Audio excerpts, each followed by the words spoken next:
Same-sex relationship has been with us and being practiced since ancient times. But to institutionalize it and make it into a law is a whole different story. Ano-ano nga ba ang magiging implikasyon nito sa ating mga Pilipino? What is this SOGI bill all about? To help us decode the bill, we have invited our favorite lawyer and resource person. He is also a pastor. Kaya ang tawag sa kanya, Pastorni. Well, please welcome Pastorni Jeremiah Belgica. Thank you so much. Thank you, Brother Peter, Sister Miriam. Ang pagkakaintindi ng marami, ang gusto lang daw i-push forward ng mga members ng LGBT ay maging pantay-pantay ang karapatan. So kung kapantayan rin naman ng kanilang human rights, anong masama sa SOGI bill? SOGI stands for sexual orientation and gender identity. No? Ang sinasabi po dito, ang mga tao na who opts out of their gender. No, yun yung gender identity. You could choose your gender kung sabihin mo pinanganak ng lalaki pero you think psychologically that you are a woman, no? Then sinasabi that is your gender. Yung tinatawag naman na sexual orientation is kung ano yung sex nung mga tao na ikaw ay drawn towards. Kung titingnan po natin ang mga nakasulat na batas dyan at konsepto po ngayon, meron tayo sa Pilipinas, ang pinakamalaki pong bagay na nais pong gawin na itong pong batas na ito ay maipasok yung concept of gender identity and the sexual orientation. Kasi po, sa kanila, ha? Kasi it would basically redefine how we say and how we call gender is katulad po na sinabi po ninyo kanina nung pinanganak po tayo, malinaw anong gender mo kung ano yung pinanganak ka. Yes. Ngayon, sabi niya pinanganak anong gender, hindi ko pa alam. It would definitely try to rewrite how we see society. And it is in the definition of terms, not even in the concept of discrimination, because you cannot discriminate a group of people which does not exist. First, they have to establish that it exists. And the worst of it po is when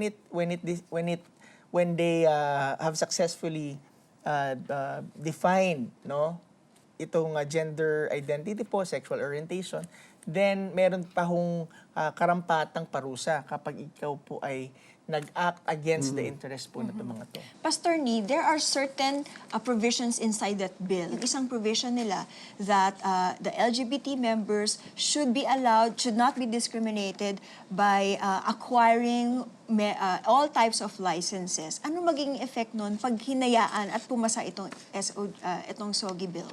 Well, let us make it clear first, no? Sa atin pong family code, marriage is defined as a special contract between a male and female, between a man and a woman. Now, doon po sa SOGI bill, sinasabi, yung gender mo, depende siguro doon sa discovery mo kung ano talaga identity mo. So, kuwari, lalaki ako, tapos na-discover ko na babae pala ako. So, yun ang gender mo. So, the question is, so, ano ka, babae ka ba o lalaki? Kung baga, Atty. Jeremiah, yung gender mo sa pananaw nila is yung what you think you are. Yes, basically. Perception.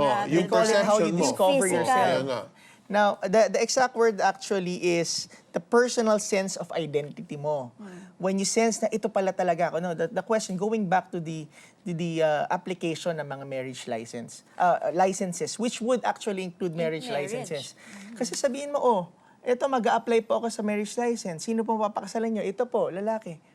O sandali, ba't pareho kayong lalaki? That's against the family code. No, I'm a woman because based on my gender, I'm a woman based on SOGI, anti-discrimination bill. So paano, how will So, you resolve that? sabihin, Do we this have to could be- change the family code? Ibig mong sabihin, by passing on of this bill into law, it could be a precursor to the same accepting a same-sex marriage here in the Philippines. dun sa mga naglalabi po dito, which katulad po ng any legislation na meron pong social implication, meron pong mga naglalabi dyan. Definitely po, yan din po ang kanilang gusto pong ma-accomplish in the long run. Maybe not now, but definitely this is a brick that would lead them towards the higher bricks, to the more radical beliefs that nakikita po natin ngayon na nangyari po sa Estados Unidos. Pero kasi akong narinig na story, in fact, nabasa ko sa internet about this Christian couple who are working as photographers and they denied service to this gay couple who wants to get married. So, ang nangyari, dahil nga the gay couple wants to exercise their right, no, same-sex marriage, siniraan ngayon yung kanilang website, and then the couple had to close down their business. So, in my interpretation, could it be that parang in these gay couples' desire to exercise their so-called right, parang ini-impose na nila sa iba na they don't believe in the same faith. Kasama rin po yung binigay na example ni Sister Miriam doon po sa SOGI, anti-SOGI discrimination, dito po sa sinusubukan po nila ipasa sa Kongreso dahil nakapaloob ho dito na hindi mo pwedeng i-discriminate ang isang tao because of their gender identity and their sexual orientation sa employment, sa kanilang education, sa training. What about medical and health services? Well, isa pa ho yan, no? Sa Australia po, no, or yung iba pong mga bansa sa mga sa West po, mayroon pong mga karapatan ang mga ibang mga tao to even have their sex change at the expense of the government.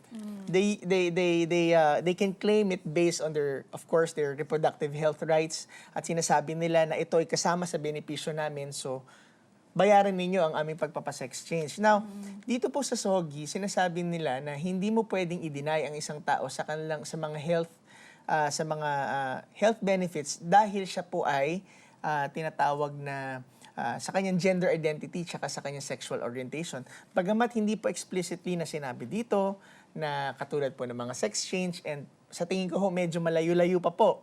Pero this definitely can be used as a precursor. Again, this is a brick, a foundation that could lead to a more radical interpretation of the law eventually, or passage of another more radical law. Teka, they keep wanting to have their human rights, no discrimination whatsoever. Pero are there already existing laws that protect human rights of everyone, including them? Definitely po. Ang lahat po sa atin ay hindi po pwedeng i-deny ng due process. Lahat po tayo ay may basic human rights. Hindi po tayo pwedeng i-bully, hindi po tayo pwedeng saktan, hindi po tayo pwedeng i-discriminate basta-basta sa workplace, whether babae ka po or lalaki ka. So ito pong karapatan po na ito covers all across the board. But the problem is, what we're talking about when we talk about gender identity and sexual orientation are what we call moral issues. Things that our society has since time immemorial accepted as not the norm. Ngayon sinasabi nila, well, hindi naman namin sinasabi na maging bakla rin kayo or maging tomboy kayo or maging LGBT kayo. Sinasabi lang namin sa inyo na tanggapin ninyo kami. Yun ang parang sinasabi nila. Pero ang problema po doon, pag hindi nyo tinanggap, ay pwede ho kayong i-penalize, pwede kayong ikulong. So, kung titingnan nyo lamang po ito, it seems like that it is really a redefinition of our time-tested values and culture po dito sa Pilipinas. So, Attorney Jeremiah, is it okay to just change some of the provisions and make a go at the bill? What's interesting dito po sa bill is the definition itself. Hindi mo pwede po siyang i-recreate, tanggalin, ayusin para maging sabihin natin na acceptable po ba ayon sa ating nakasanayan at sa ating pananampalataya, dahil ang pinakamalaking accomplishment po na itong bill na to, if ever na maging batas po ito, is the redefinition of what a gender is, gender identity and sexual orientation. Basically po, pag yun ang maipasok po nila dito, it's, I think, 80 or 90% of the law. It's going to change humanity. So, I mean, it would really redefine everything. So, sabihin ba natin, tanggalin natin yung ibang mga provisions na may provision It's po not dito. as simple as that. Yes, kasi meron din katulad dito, may provision na sinabi dun sa women's desk po ngayon sa mga presinto, kinakailangan kasama dyan yung mga SOGI rights. So, pero the mere fact na may SOGI, and the SOGI now is bayon sa batas, existing, yun pa lamang po yung masasabi natin na mali na po. No, kaya I don't think na parang meron pong pag-asa na kung punuhin lang to ng konti, magiging acceptable na sa atin or tatama na po sa ating pananampalataya. I don't think so. Attorney Jeremiah, what's your last word for our viewers on the SOGI? Ito po ang mga issue sa mga tao po na nananampalataya po sa ating Panginoon. Ito po ay mga bagay na naririto na po. We cannot wish it na hindi sana nag-exist. Yung mga bagay na akala lamang po natin that would someday come, it's now here, actually here, sa mga pastor, sa mga ministro. The only thing that we could really do, first and foremost, is pray, but also to keep ourselves ready, to study, and to be always be there and sabihin natin sa mga anak natin, hindi, anak, ito ang tama, ito ang sinabi ng salita ng Diyos. Kung sabihin nila kayo na kayo po ay mga bigot, kung kayo po ay mga judgmental na person, and sabihin nyo lamang po sa kanila na hindi po namin standard ito. Ito po ang standard po ng salita ng Diyos. At para naman po sa mga nagsusulong po na ito, hindi ho kayo ang amin pong kalaban, pero ito po yung konsepto at ito po yung prinsipyo na pinaglalaban po ninyo, na naniniwala po kami na salungat po sa amin pong pananampalataya at nais po ng ating Panginoon para sa ating lahat. Amen. Maraming salamat, Atty. Jeremiah.